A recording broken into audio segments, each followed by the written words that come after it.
Hello students, welcome to aspirants मंत्रा।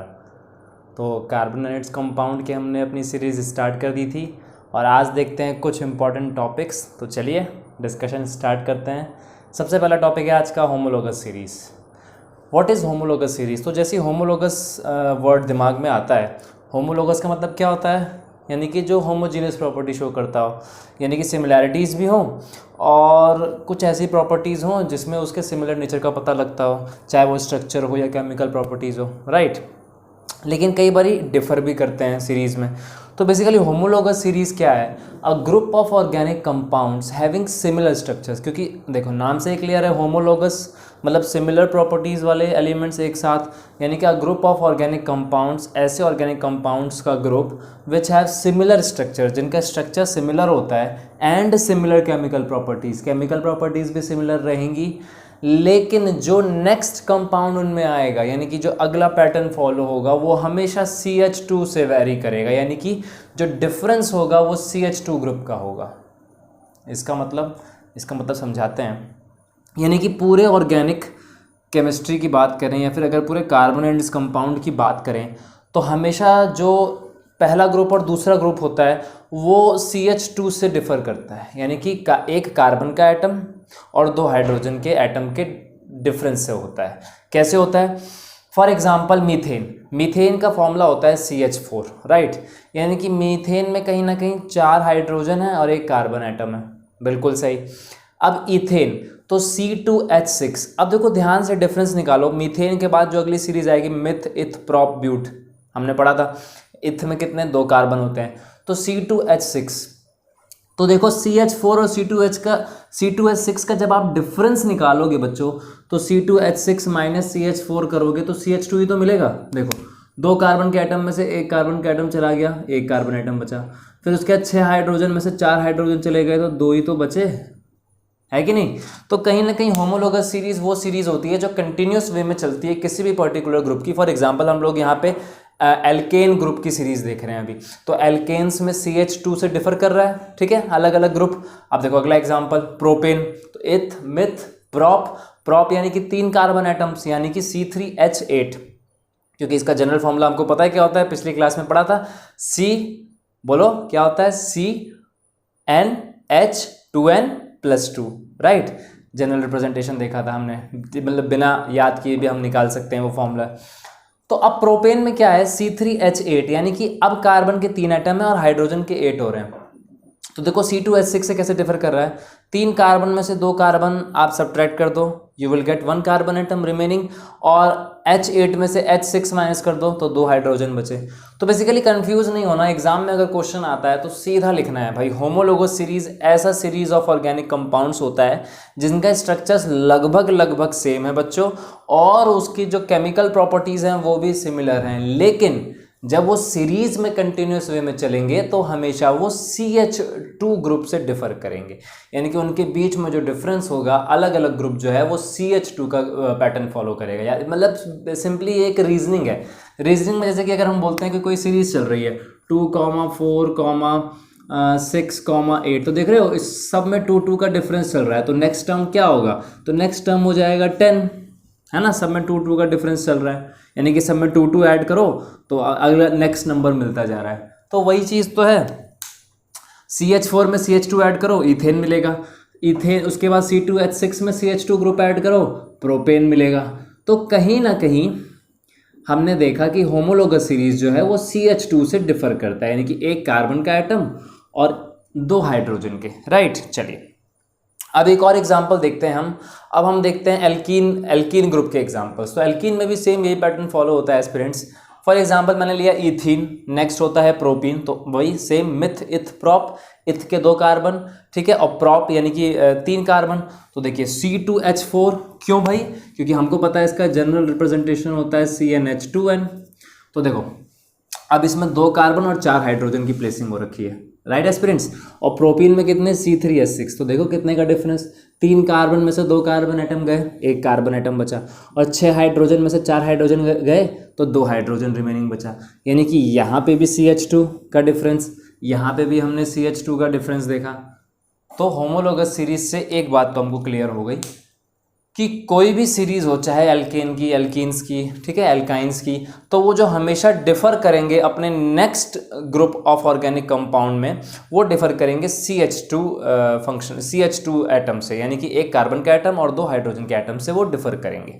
ठीक है, चलिए, तो होमोलोगस सीरीज़ देखा हमने। अब आगे देखते हैं कुछ इंपॉर्टेंट प्रॉपर्टी, वो है फंक्शनल ग्रुप। अब देखो नाम से ही क्लियर है, फंक्शनल ग्रुप मतलब ऐसे ग्रुप जो कि कार्बन की फैमिली को मजबूर करें एक स्पेशल फंक्शन परफॉर्म करने के लिए। ठीक है, मजबूर इन द सेंस कि उसके साथ अगर वो अटैच हो जाए तो एक नई कैरेक्टरिस्टिक्स को वो एग्जिबिट करने लग जाएंगे। तो बड़ा सिंपल वे में इसको लर्न करो, देखो रटना नहीं है।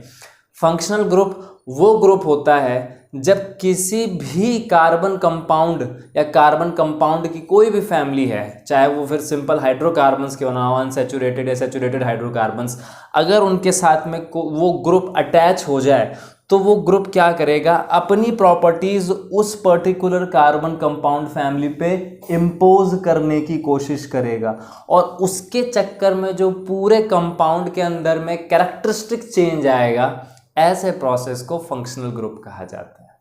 राइट, तो देखते हैं। व्हेन एन एटम और a group of atoms makes a carbon compound reactive, जो हमने डिस्कस किया, यानी कि कोई भी एक सिंगल एटम या फिर ग्रुप ऑफ एटम जब किसी भी कार्बन कंपाउंड के साथ रिएक्ट करेगा तो उसको रिएक्टिव बनाएगा, ठीक है, उसको उसकी फंक्शनैलिटी बढ़ाएगा, and is responsible for the characteristic function और chemical reactions of that compound, और जिसकी वजह से उसका कैरेक्टरिस्टिक फंक्शन भी डेवलप होगा या चेंज होगा या डिफर करेगा, और केमिकल रिएक्शंस ऑफ कंपाउंड भी बनेंगे अलग अलग।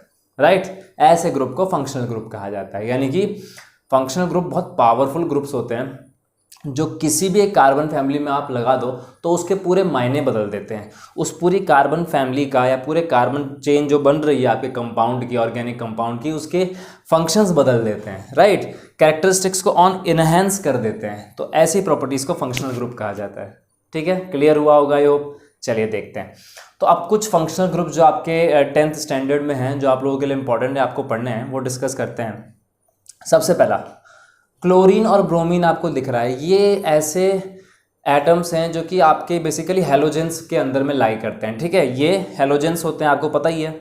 तो क्लोरीन और ब्रोमीन हेलोजन ग्रुप के मेंबर्स हैं। तो बेसिकली अब क्या होगा, जो भी हम कंपाउंड बनाएंगे फंक्शनल ग्रुप क्लोरीन और ब्रोमीन लगा के, तो ध्यान रखिएगा हमेशा ये एज अ प्रीफिक्स ऐड होते हैं, नॉट सफिक्स, यानी कि ये वर्ड पहले आएंगे। तो एक एग्जांपल देखते हैं, जैसे कि हमने बनाया यहाँ पे 1 क्लोरोपेंटेन। अब देख रहे हो आप, क्लोरोपेंटेन बनाया मैंने, तो मैंने क्लोरो वर्ड आगे रखा, यानी कि एज अ प्रीफिक्स यूज़ किया but not as a suffix.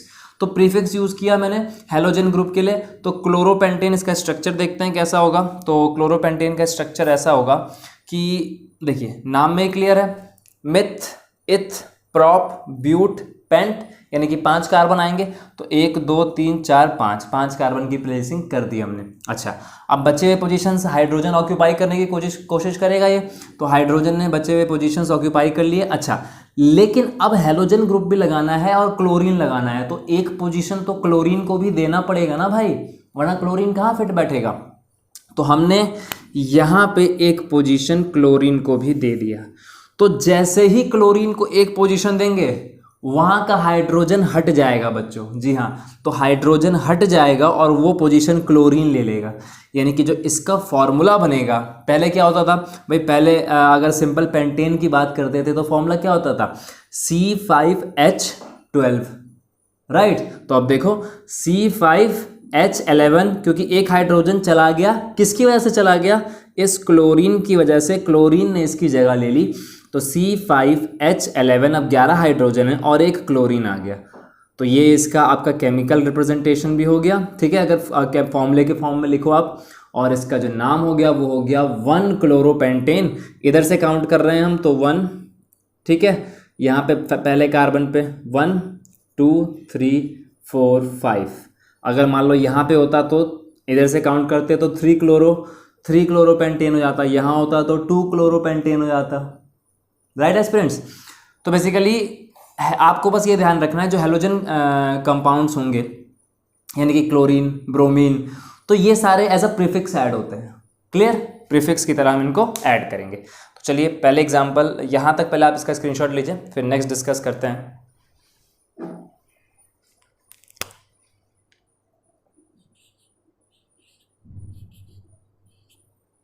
हाँ, तो हमने देख लिया भाई, क्लोरीन और ब्रोमीन का भी देख लिया एज अ फंक्शनल ग्रुप। अब देखते हैं कुछ ऑक्सीजन के फंक्शनल ग्रुप्स होते हैं। ऑक्सीजन के फंक्शनल ग्रुप्स होते हैं मतलब कि ऑक्सीजन अटैच होता है लगभग सभी केसेस में।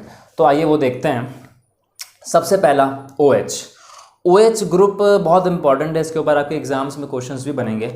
OH जो फंक्शनल ग्रुप होता है बच्चों, उसको हम अल्कोहल कहते हैं। अल्कोहल है ये, ठीक है। ये OH जो है ये अल्कोहलिक फंक्शन ग्रुप है। और अब प्रीफिक्स वाली प्रथा खत्म होगी, सफिक्स लगेगा। जी हाँ, अब सफिक्स लगेगा तो अल्कोहल का ऑल वर्ड लग जाता है, सफिक्स लास्ट का ऑल, OL।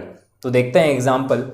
हमने बनाया इथेनॉल, देखो तो नाम में ही क्लियर है। देखो अब क्या हो रहा है, इथेन के साथ हम फंक्शनल ग्रुप लगा रहे हैं। कौन सा? एस्पिरेंट्स। हम लगा रहे हैं अल्कोहलिक फंक्शनल ग्रुप यानी कि OH।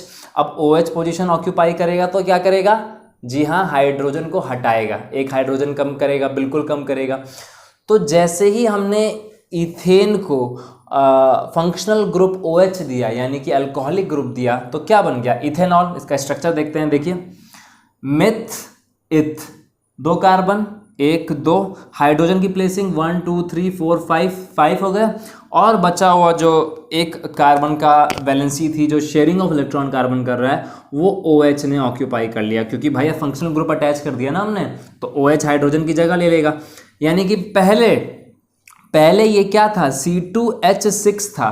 पहले ये था इथेन C2H6, लेकिन अब जैसे ही OH ग्रुप लगा तो एक हाइड्रोजन चला गया और अल्कोहल ने उसकी जगह ले ली। और अल्कोहल ने जो जगह ली और ऑल सफिक्स बना दिया तो इथेनॉल बन गया। और इथेनॉल का जो केमिकल फॉर्मूला हो गया वो क्या हो गया एस्पिरेंट्स? C2H5OH।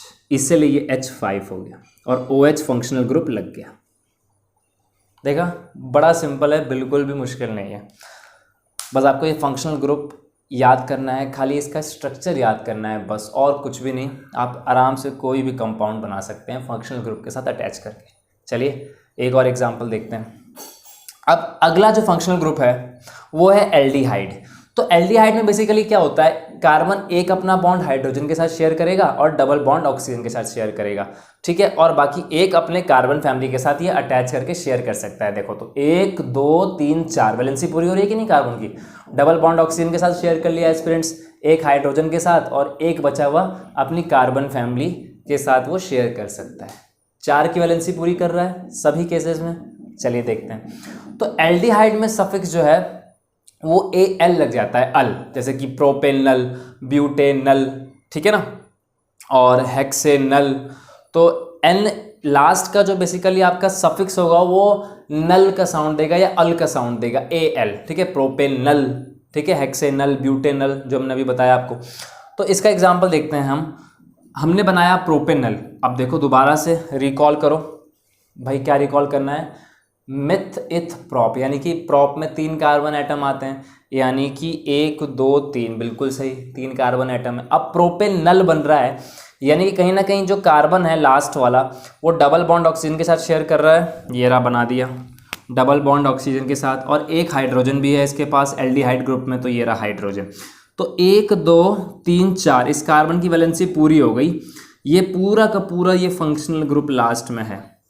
तो जैसे ही ऐसा हुआ तो पहले अगर हम प्रोपेन की बात करें तो बच्चों प्रोपेन क्या होता था?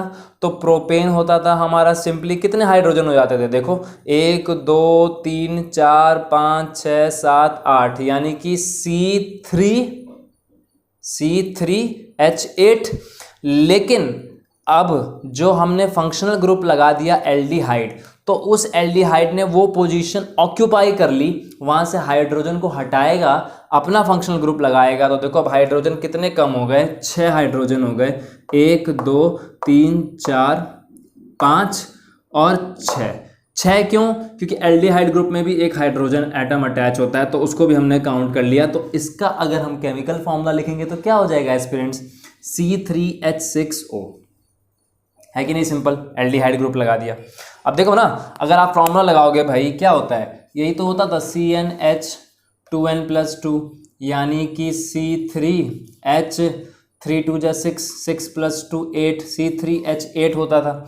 अब 8 पोजीशन जो हाइड्रोजन की होती थी वो अब 6 हो गई है, यानी कि 2 पोजीशंस ऑक्यूपाई कर रहा है ना, 2 पोजीशन जो हैं इसके वो बड़े डिस्टर्ब हो गए हैं फंक्शनल ग्रुप की वजह से, डिस्टर्ब हो गए हैं और चेंज हो गए हैं। तो फंक्शनल ग्रुप ने वो जगह हथिया ली बेसिकली, तो हाइड्रोजन को वहाँ से हटाने की कोशिश की, तो कहीं ना कहीं जब हटाया तो अपना फंक्शनल एल्डिहाइड ग्रुप लगाया, और एल्डिहाइड ग्रुप जब लगाया तो C3H6O बन गया।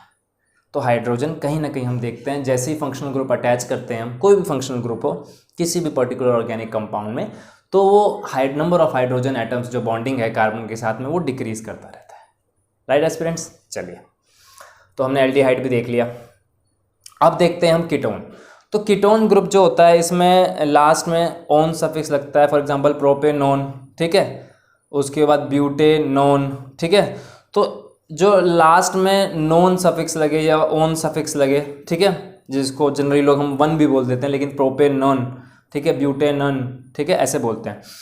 तो ऐसे ग्रुप को कीटोन ग्रुप कहा जाता है। कीटोन ग्रुप क्या होता है, कार्बन एक डबल बॉन्ड ऑक्सीजन के साथ अटैच है और इधर से कार्बन फ्रीली अटैच है, अपने ग्रुप के साथ भी अटैच हो सकता है, कार्बन कार्बन एटम के साथ में, और एक लॉन्ग चेन फॉर्मेशन के बीचों बीच लाई कर सकता है। यानी कि जनरली जो कीटोन्स हैं वो किसी भी कार्बन फैमिली चेन में कोशिश ये करनी चाहिए कि मिडल में प्लेस करो आप, सही रहता है उसका स्ट्रक्चर, ठीक है। चलिए देखते हैं, तो इसका एग्जांपल भी देखते हैं। प्रोपेनॉन देखो, तो मिथ इथ प्रोप 3 कार्बन, 1 2 3। अब देखो हमने क्या किया, जैसे ही कीटोन ग्रुप लगाया तो कीटोन ग्रुप लगाते ही ये रहा कीटोन ग्रुप, ये रहा कीटोन ग्रुप मेरा, ठीक है। तो यहाँ तो मैंने ये कीटोन ग्रुप लगा दिया बच्चों, और जैसे ही कीटोन ग्रुप लगाया बाकी बचे हुए पोजीशंस हाइड्रोजन ने ऑक्यूपाई कर लिए, तो इसका फॉर्मूला क्या हो गया, इसका फॉर्मूला भी हो गया C3H6O।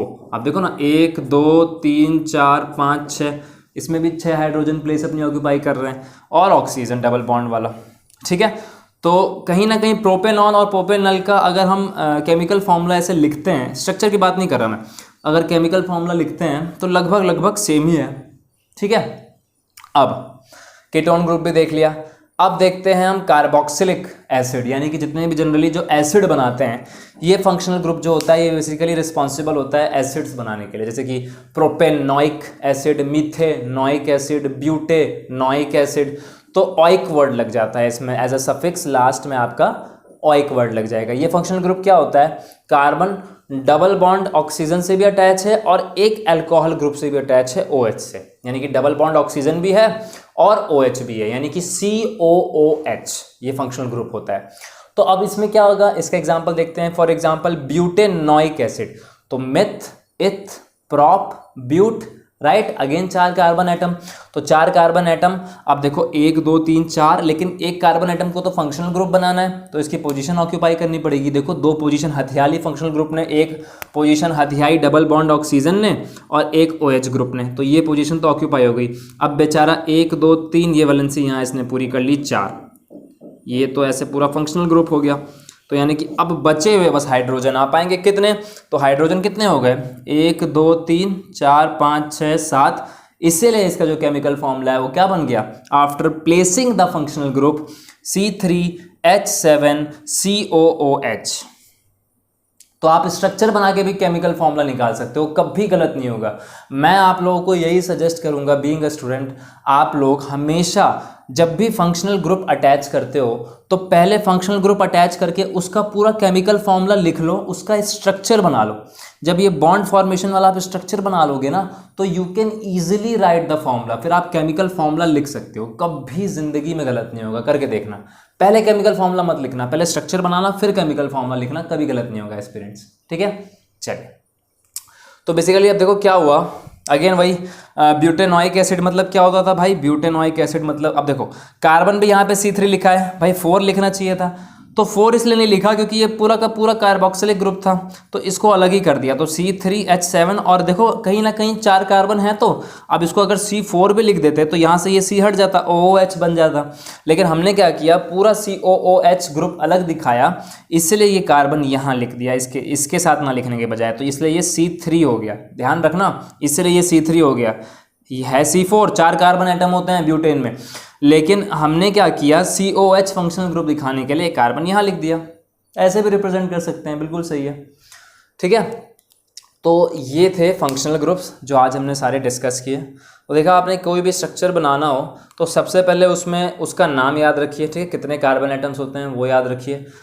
फिर फंक्शनल ग्रुप अटैच करने के बाद देखिए कि कितनी पोजीशंस बच रही हैं, उसके हिसाब से वहाँ हाइड्रोजन प्लेस कर दीजिए, और जैसे ही आप हाइड्रोजन प्लेस करोगे तो आप इजीली उसका केमिकल फॉर्मूला बना सकते हो, बिल्कुल भी मुश्किल नहीं है। ठीक है ना। और लेकिन बस इतना ध्यान रखना है कि भाई जो हेलोजन ग्रुप होते हैं जनरली क्लोरीन और ब्रोमीन वाले यूज होते हैं, चाहे 1 क्लोरोपेंटेन हो या 1 ब्रोमोपेंटेन हो, कुछ भी बने, या 2 क्लोरोपेंटेन हो। ठीक है।